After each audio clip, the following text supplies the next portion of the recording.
Até Tchau, tchau. mais. Vamos falar de saúde agora? A enxaqueca é uma condição neurológica crônica que afeta milhões de pessoas ao redor do mundo. As intensas dores de cabeça muitas vezes vêm acompanhadas de sintomas como náuseas, sensibilidade à luz e ao som e alterações visuais. A enxaqueca pode impactar significativamente a qualidade de vida dos pacientes, embora suas causas exatas ainda não sejam completamente compreendidas. Acredita-se que envolvam uma combinação de fatores genéticos e ambientais. A gente vai entender mais sobre esse assunto conversando ao vivo agora com a neurologista Evelyn Esteves. Ela está conectada aqui com a gente. Doutora, bom dia, seja muito bem-vinda. Bom dia, Wilker. Então, doutora, o que exatamente caracteriza uma enxaqueca? Como que ela se diferencia de uma dor de cabeça comum? Antes de tudo, agradeço aí estarmos abordando esse tema de grande importância, porque a enxaqueca hoje em dia, nós que somos da Sociedade Brasileira de Cefaleia, entendemos como uma doença. E essa doença, a enxaqueca, tem um dos sintomas dela é a dor de cabeça. E como mesmo você colocou, ela muitas vezes vem acompanhado de outros sintomas. Quais sendo esses outros sintomas? A náuseas, por vezes vômitos. É muito importante também citarmos a fotofobia e a fonofobia. Tá certo. Como que acontece o diagnóstico da enxaqueca? Como que o profissional consegue fechar esse diagnóstico e como que acontece o tratamento? Muito importante, Wilker, sabermos que para o diagnóstico é muito importante procurar um profissional de referência. Se você tem dor de cabeça, e essa dor de cabeça, seja qual for, mais de 3 vezes por semana, uma frequência elevada de crises, você deve procurar ajuda para ter o diagnóstico correto. E esse diagnóstico, ele contempla, Wilker, de que seja feito por um médico, um profissional de saúde, tendo a história clínica, os antecedentes possíveis genéticos, os fatores modificáveis. Nem sempre precisamos fazer exames de imagem para tal diagnóstico, mas é muito importante saber a história clínica e o tipo de dor de cabeça para chamarmos de enxaqueca. Perfeito. Doutora, ajuda a gente a entender o seguinte: nós ouvimos muitos especialistas dizerem que a dor de cabeça, de forma geral, é o sintoma de algum problema. No caso da enxaqueca, não, né? A enxaqueca é justamente a própria doença. Exatamente. As cefaleias primárias, que nós chamamos, que são as dores de cabeça, como um sintoma, dentre elas existe a enxaqueca, que hoje em dia é uma doença com alta prevalência no mundo. Isso quer dizer que ela é muito comum na população geral. Muitos não recebem o diagnóstico adequado, porque hoje nós sabemos que nós podemos efetuar os tratamentos tanto na crise de dor de cabeça, que é a cefaleia, quanto para a enxaqueca mesmo, seja ela uma vez ou outra, que é a episódica, ou se ela for crônica, viu? Perfeito. A gente fala muito sobre estresse hoje em dia. Eu queria entender qual que é a relação do estresse com as crises de enxaqueca, tanto na frequência quanto também na intensidade dessas crises. Existe já alguma comprovação de que essas duas coisas estão relacionadas? Sim, existe comprovação.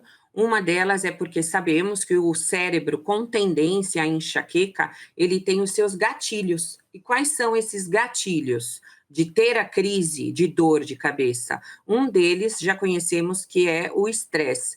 Seja isso, né? A saúde mental está sim envolta a pacientes portadores de enxaqueca, que seja a sua sensação de exaustão mental, estresse, ansiedade, e elas andam juntas.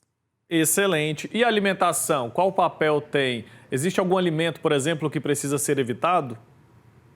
Sim, por isso que é muito importante você procurar ajuda, porque muitas vezes nós precisamos fazer o diário da dor de cabeça para identificar o gatilho da enxaqueca. E um dos gatilhos presentes são alguns alimentos, né? Nós sabemos que dos alimentos, bebidas alcoólicas, o mito, né? O café, alguns alimentos embutidos, os queijos, principalmente os queijos mais amarelos, dentre outros. Mas isso é muito importante ser definido individualmente. Tá ótimo. Explica pra gente o que é a aura, que é relatada por alguns pacientes antes de uma crise de enxaqueca acontecer. Nossa, excelente, Wilker, porque muitos pacientes que têm enxaqueca não sabem o que é a aura. A aura, ela é algo que ocorre precedendo mesmo a crise de dor de cabeça. A mais comum é a aura visual.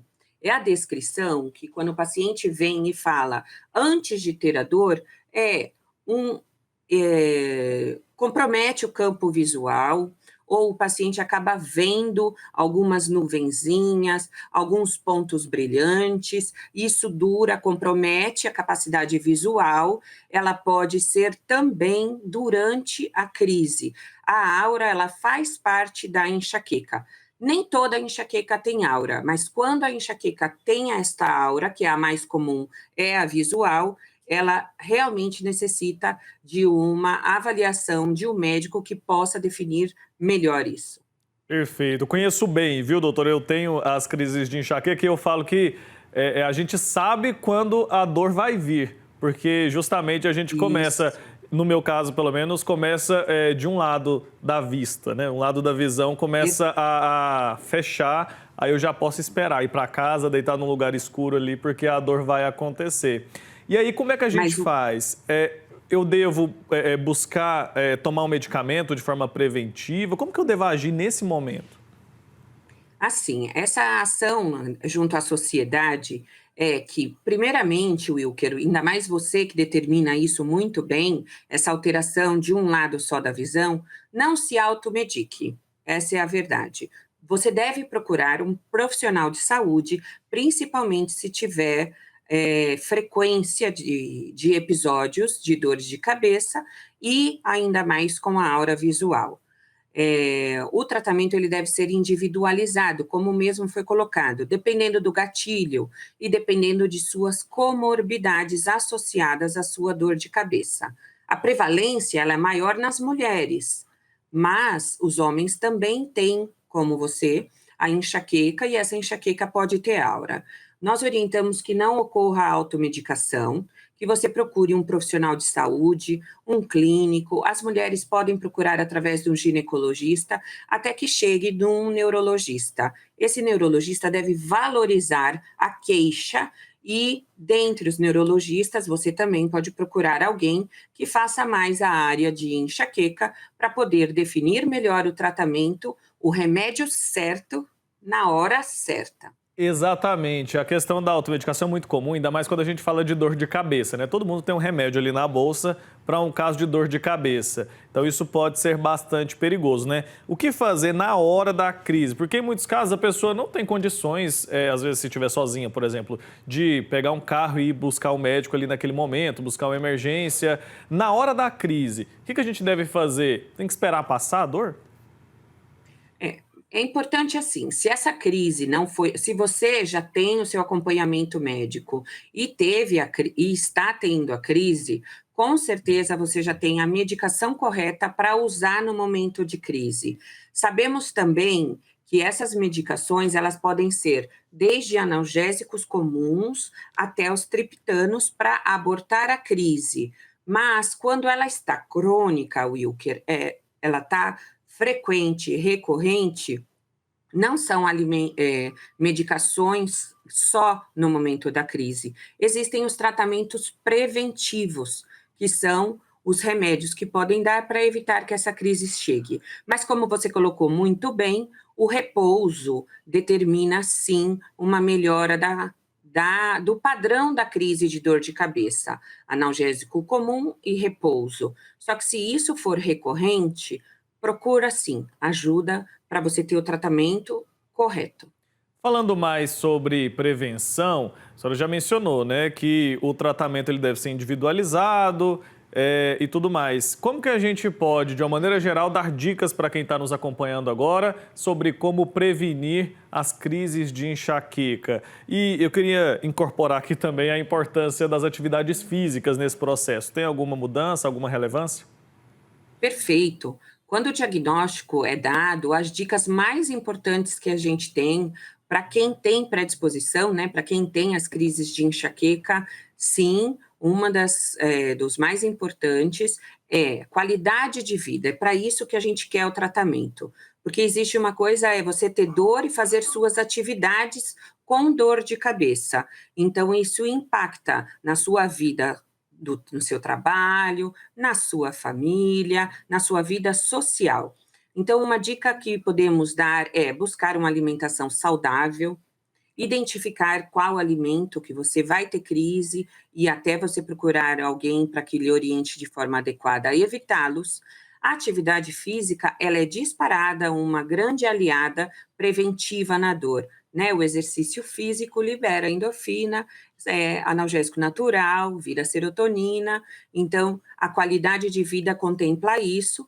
Não só isso, quanto atividades, que aí eu posso colocar aqui, também não medicamentosas, que nós somos corpo, alma e espírito, então você pode buscar meditações, você pode buscar orações e psicólogos também que trabalham com a linha para pacientes lidar tanto com a dor quanto com os padrões de ansiedade. Tá certo, fazer esse gerenciamento de estresse aí também, às vezes já vai fazer essa frequência de dores, de crises diminuir E outro bastante. dado muito importante, Wilker, desculpa interrompê-lo, é também respeitar o seu sono, né? Uma noite mal dormida influencia muito em quem tem predisposição à crise de dor de cabeça. Tá aí, dicas valiosas para você que nos acompanha. Obrigado, doutora, pelo tempo aqui com a gente, pelas orientações. Um abraço, até a próxima. Agradeço o convite. Até. Tchau, tchau.